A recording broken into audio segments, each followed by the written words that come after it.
Voici la place centrale de Stalingrad à la fin 1942, ou plutôt une fidèle reconstitution qui a servi de décor principal au dernier film de Fyodor Bondarchuk. Pour commémorer les 70 ans de la bataille, le réalisateur russe a imaginé une histoire d'amour au beau milieu de cet apocalypse.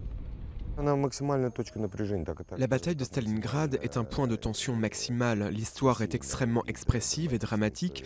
Ce film parle des relations qu'une fille et 5 hommes ont nouées alors qu'ils se retrouvent coincés dans le même immeuble. Cette bataille, d'une violence inouïe entre les forces nazies et l'armée rouge, durera 6 mois jusqu'à la reddition allemande le 2 février 1943. À l'écran, Thomas Kretschmann incarne un officier nazi. L'acteur, connu pour son rôle dans Le Pianiste, tombe amoureux d'une Russe.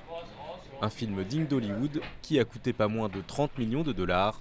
C'est l'un des projets les plus ambitieux du cinéma russe et le premier long métrage tourné en 3D en Russie. Je pense que c'est quelque chose que le public n'a pas vu en 3D avant. On a surtout vu de gros films d'action. La partie importante de l'histoire, c'est les relations entre ces personnes. Et je pense que la 3D renforce cet aspect-là, parce que cela permet de voir comment ils agissent entre eux et on vit au plus près les émotions qu'ils ressentent.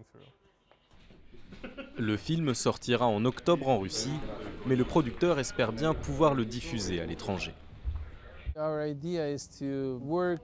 L'idée est de travailler en étroite relation avec des distributeurs internationaux qui ont très envie d'explorer les possibilités de ce film russe hors du commun, produit en 3D avec la technologie IMAX.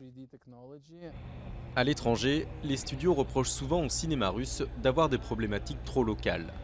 Mais une histoire d'amour en 3D, au milieu d'une bataille historique qui a coûté la vie à 2 millions de personnes, pourrait bien donner à Stalingrad l'étoffe d'un blockbuster international.